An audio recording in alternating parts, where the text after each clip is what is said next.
Mă numesc Valentina Parnic. Mă numesc Focșăneanu Gabriela. Numele meu este Apriotesi Cosmina. Eu sunt Călin Rotaru.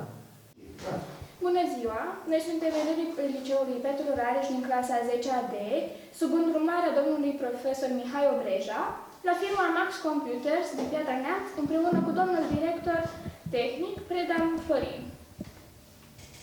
Bună ziua! Bună ziua! Am venit pentru a vă lua un scurt interviu despre ce credeți dumneavoastră de ideea de a fi antreprenor. Ideea de antreprenor este o idee foarte provocatoare, mai ales în România zilelor noastre.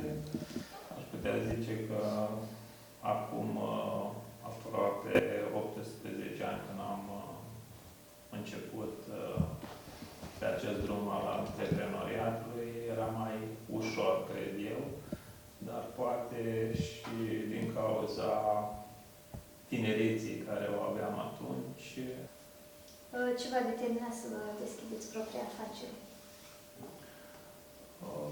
Propria afacere a venit ca o continuare, oareși cum, a activității care o aveam atunci, pentru că atunci întâi am fost angajat, nu a fost nu am pornit pe drumul acesta al antreprenoriatului, să zic, de pe băncile de facultăți sau imediat după ce am terminat facultatea, și întâi am fost angajat la o firmă de profil, adică de IT din Piatra Neamț, și împreună cu doi colegi pe care i-am cunoscut la locul de muncă, ne-am hotărât să facem ceva mai bine decât făceam acolo și să luăm noi propriile hotărâri și idei, să le punem în practică pentru a face o firmă mai altfel sau mai bună decât cea în care lucram. Ne puteți spune câte ceva despre domeniul acesta al calculatoarelor? Despre domeniul calculatoarelor se poate discuta foarte mult, dar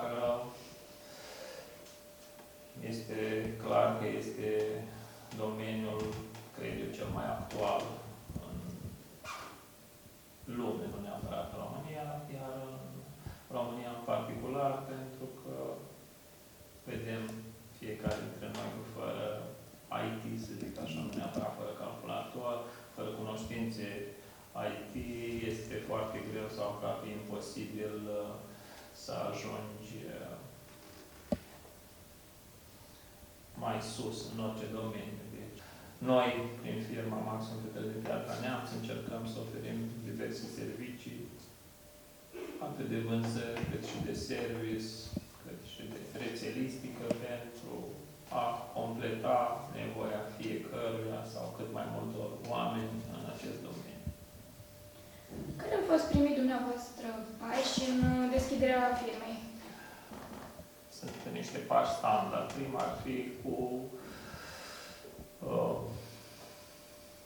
găsirea denumirii firmei, care este chiar interesantă, mai ales în zilele noastre.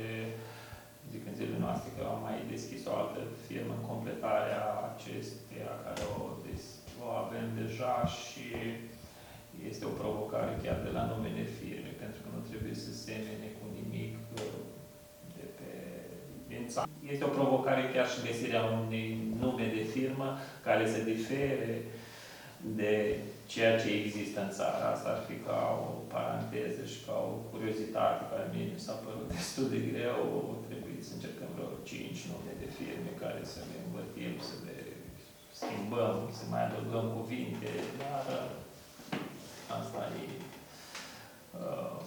Dar totuși consider că numele unei firme este destul de important și trebuie să vă gândiți bine atunci când, dacă vreți fi puși în această situație, să alegeți un nume care, zic, să vă reprezinte sau să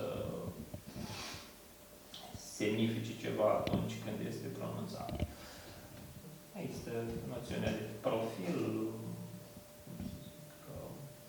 partea aceasta de profil de activitate. Pot fi pus un singur profil de activitate, profilul principal, sau pot fi adăugate și alte subpuncte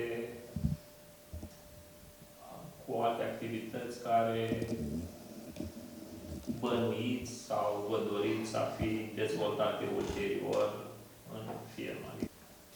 Puteți să ne spuneți câte ceva despre riscurile pe care vi le-ați asumat în deschiderea acestei firme și pe parcursul? Riscuri există ca în orice acțiune din aceasta managerială sau antreprenorială, dar ca și sfat al meu este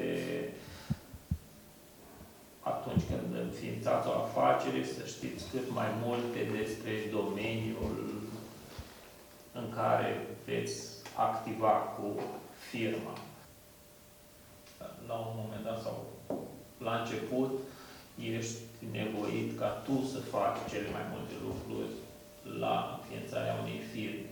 De foarte puține ori beneficiezi de un capital care să dea posibilitatea să ai și angajați din prima, atunci la înființarea firmei sau la pornirea pe drumul antreprenoriatului. Și atunci, dacă tu nu știi să faci foarte multe lucruri sau lucru bun pe care te axezi, va fi foarte greu să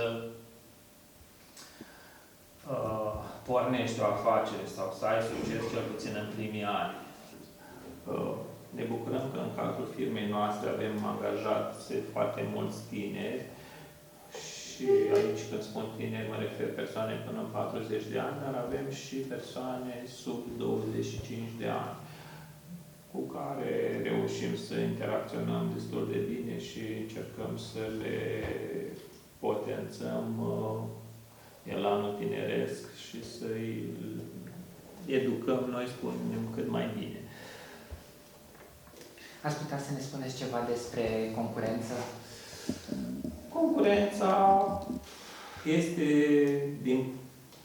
nu aș putea spune nici din păcate, nici din fericire, dar concurența este din ce în ce mai mare și zic eu că este benefică, pentru că te ține în tensiune, te ține în priză, să zic așa, te face și pe tine să fii mai performant, să ai servicii cât mai bune și ca în orice alt domeniu de câștigat au clienții finali sau oamenii și firmele care beneficiază de aceste servicii sau produse, pentru că în timp beneficiază de servicii la un preț mai bun, la o calitate mai ridicată. Cum se prezintă relația dintre angajat și angajator în firma dumneavoastră? Spun eu că este o relație bună și prietenoasă, în primul rând, care noi o promovăm la nivelul firmei noastre. Astfel încât încercăm să avem o relație nu neapărat de șef-angajat, cât o relație colegială. Pentru că am văzut că aceasta dă cel mai bun randament, are rezultatele cele mai bune. Care este relația dumneavoastră cu alți antreprenori? Relația cu alți antreprenori este o relație bună și trebuie să fie o relație bună, pentru că suntem cu toții parte din economia românească sau din economia orașului, Piatra Neamț în particular. Încercăm să fie o relație cât mai corectă, cât mai deschisă, atât din punct de vedere financiar, cât și din punct de vedere economic. De ce este nevoie pentru a lucra în acest domeniu? În acest domeniu revin un pic la ideea care am enunțat-o și anterior, este nevoie de a cunoaște cât mai multe din acest domeniu, asta în principal, iar în particular ar fi ca în orice domeniu, dar acesta al IT-ului este un domeniu mai special, spun eu.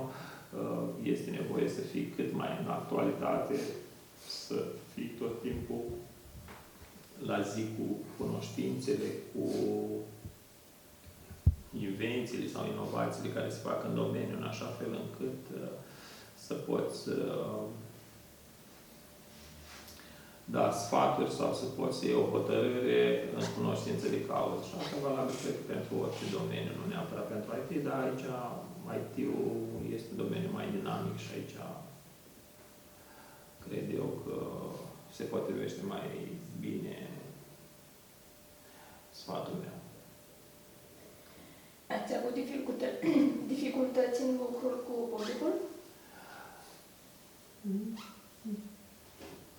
Nu știu dacă neapărat dificultăți, dar aș putea să numesc situații deosebite care depinde foarte mult de client, depinde foarte mult și de dispoziția lui și depinde și de angajatul care interacționează cu clientul.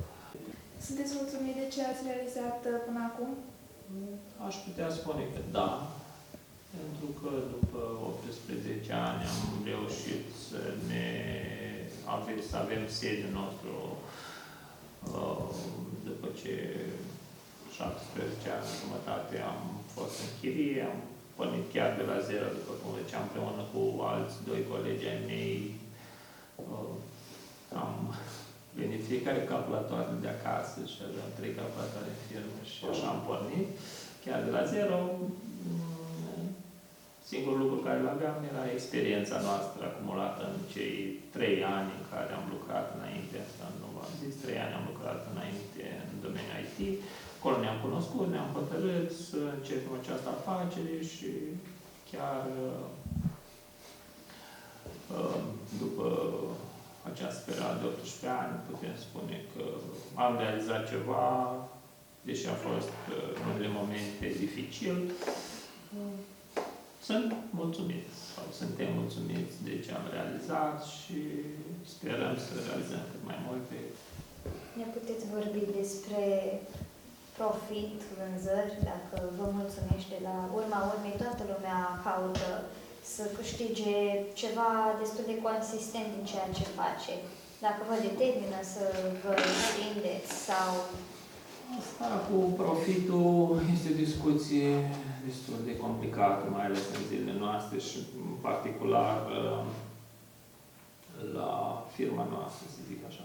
Când am deschis firma, 90% din venituri sau din profit, până la urmă, profit era din vânzări și doar 10% din servicii. Acum aș putea să zic că ne apropiem, după 18 ani, de inversarea procentelor, adică am ajuns să facem în jur de 80% din cifra de afaceri, din profit, din servicii, nu neapărat din cifra de afaceri, dar din profit. Poți să găsești, zic eu, cel puțin 10-15 locuri de unde poți să-ți cumpere un laptop, dar ca să-ți repari un laptop, s-ar putea să ai o problemă când vrei să te gândești la treaba asta. Și atunci, din nevoia asta nouă, am identificat această situație în timp și am dezvoltat mai mult sau din ce în ce mai mult partea asta de reparații, de service. Și aici vorbim de laptopuri, de calculatoare, vorbim de imprimante, de copiatoare, de faxuri, telefoane, service la rețele, calculatoare. Și aceste servicii au crescut ponderea profitului în timp și s-a inversat, după cum am spus.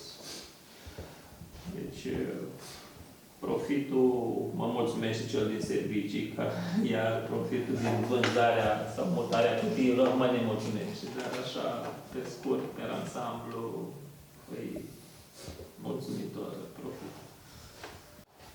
Mulțumim frumos pentru timpul acordat și pentru sfaturile pe care le-ați dat.